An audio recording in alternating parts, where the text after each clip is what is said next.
Hi, this is Usha. Welcome to Rathod's IAS. Today in this video, we are going to understand how to approach the CSAT. So actually CSAT is very important. So if you see the history of CSAT, before 2013, the CSAT it was not qualifying paper. So the marks you obtained from this CSAT is also added to the final list. But from 2013 itself, the change which had been made by UPSC. So from 2013, this CSAT made as a qualifying paper. So actually, this year, Prelims 2023, it is going to be held on May 28th. So on this day, you are going to write GS in the morning session, and in the afternoon session, you will be writing CSAT. So though this CSAT is a qualifying paper, so many of students, even though they are doing good in these GS, they are not doing well in CSAT. So this is the important reason for failure in your prelims. So if you see the trend from last 2 years, this CSAT which had become very tough. And many students, they face difficulty in clearing this CSAT. And especially students who are following this Rathod's IAS, they should not feel that much difficult in this CSAT. So that here in this video, we are going to discuss how to approach this CSAT. So now let us try to see a brief introduction regarding this CSAT. So as you all know that in GS, you will be having 100 questions and each question which carries 2 marks. In CSAT, you will be having just 80 questions. So each question will be carrying 2.5 marks. And here also we will be having negative marking. So in both GS and CSAT, you will be having negative marking. And this CSAT, it is a qualifying paper. So you have to get at least 33% of marks. That is around 67. So if you are getting 67 marks in CSAT, you will be in safe side. So this getting of 67 marks in this CSAT is very difficult now.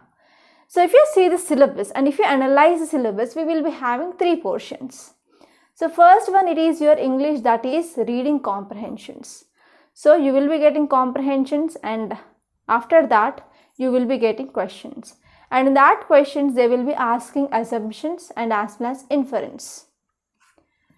Okay, so to answer these questions, you need to have logical thinking. So how can you develop this logical thinking? So daily read Hindu articles. So mostly these articles will be repeated in this English comprehensions or reading comprehensions in your UPSC. So here UPSC will test interpersonal skills, how you are understanding the issue. And also even communication skills will be tested there in that reading comprehensions. And next one is quantitative aptitude. So it includes logical reasoning and analytical ability, decision making skills, problem solving and general mental ability. So these will come under this second one, that is aptitude part. And third part here is our logical reasoning. So in this you will be having basic numeracy. And they will be giving graphs or they will be giving data or any pie diagrams, etc. And they will be asking questions in that. So that will consider this data interpretation. So actually if you go through this UPSC syllabus of this CSAT, they will be saying that you have to need knowledge of at least 10th class.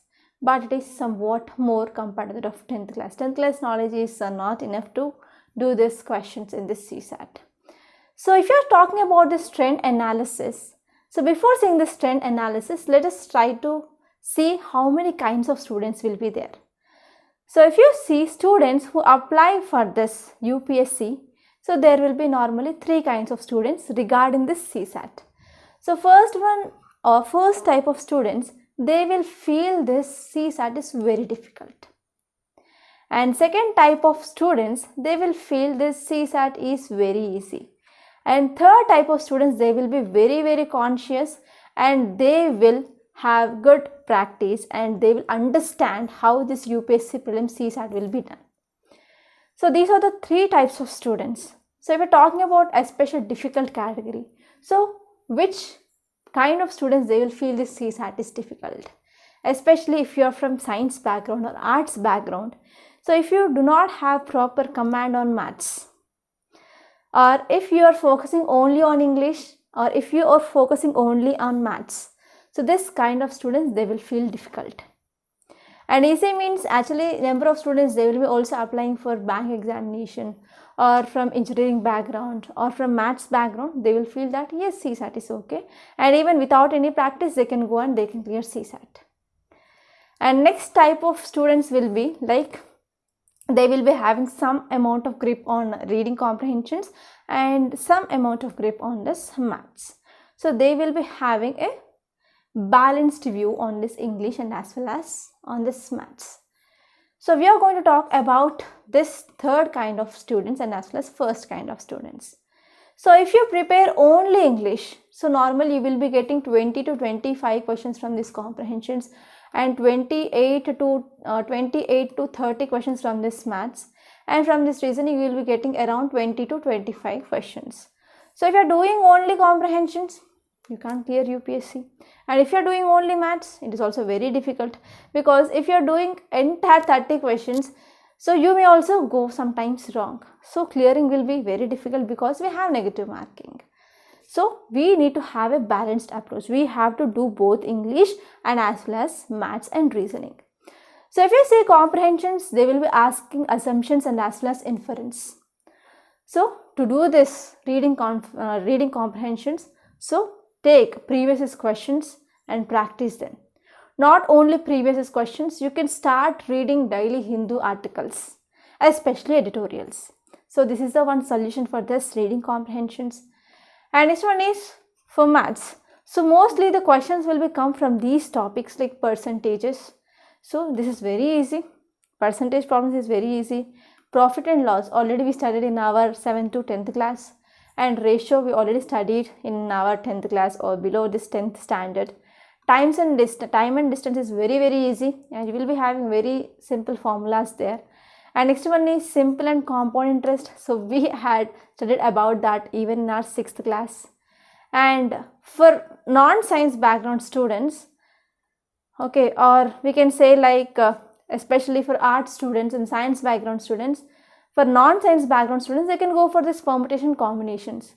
And for science background students and art background students, they can't go with this permutations and combinations. And data interpretations we can see. So they will be giving some graphs. We have to interpret the data. And next one is averages and number system.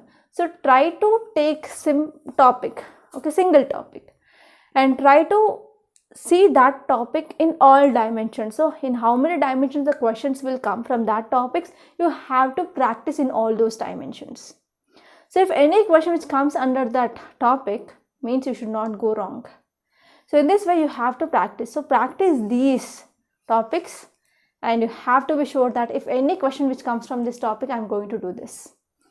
And the reasoning, you have to go for logical reasoning, mental ability. Coding and decoding is easy, and seating arrangement is also easy, and syllogism is also easy. Clocks and calendars is very easy, and dice. So you can go through the selected topics which you feel easy and try to solve the questions, as many questions as possible from that topic, and should not go wrong if question appears from that topic. So try to do questions from all these three areas.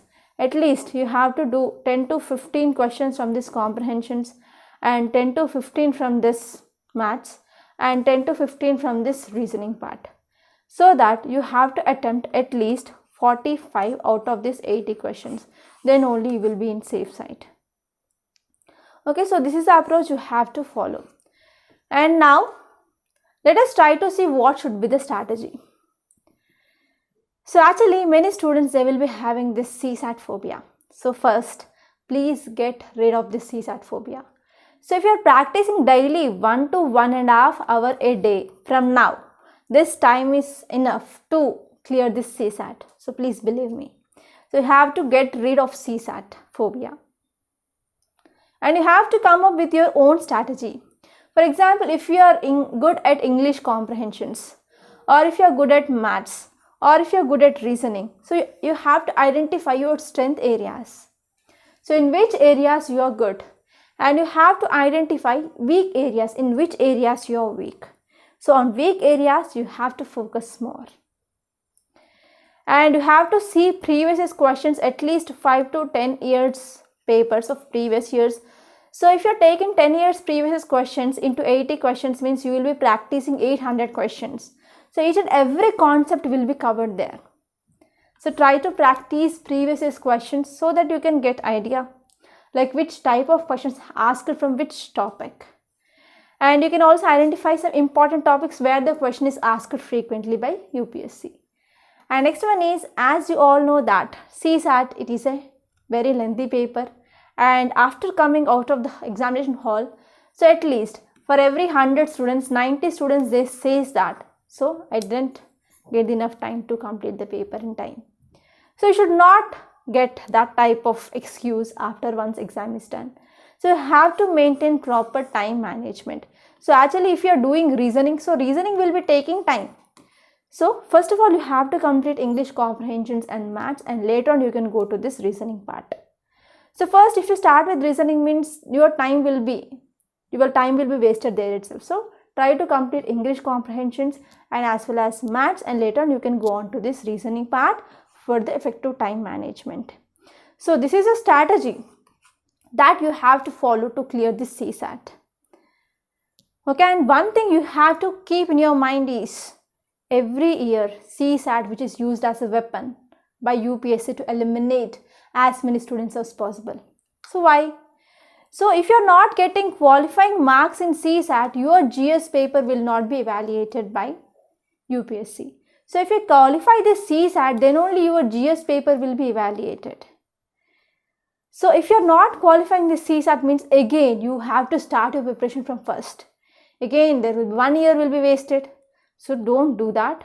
So focus on CSAT. Don't take this CSAT as light, because nowadays it is becoming very tough and it is used as a weapon by UPSC to eliminate as many students as possible. So even if you're doing good in GS, if you're not qualifying the CSAT, means your time is waste. And again you have to sit for 1 more year and you have to prepare from first. So keep my words in your mind and prepare for CSAT. So this is a strategy that you have to follow to clear CSAT. I hope this video is very helpful. Thank you for watching and subscribe to Rathod's IAS Academy. Thank you so much.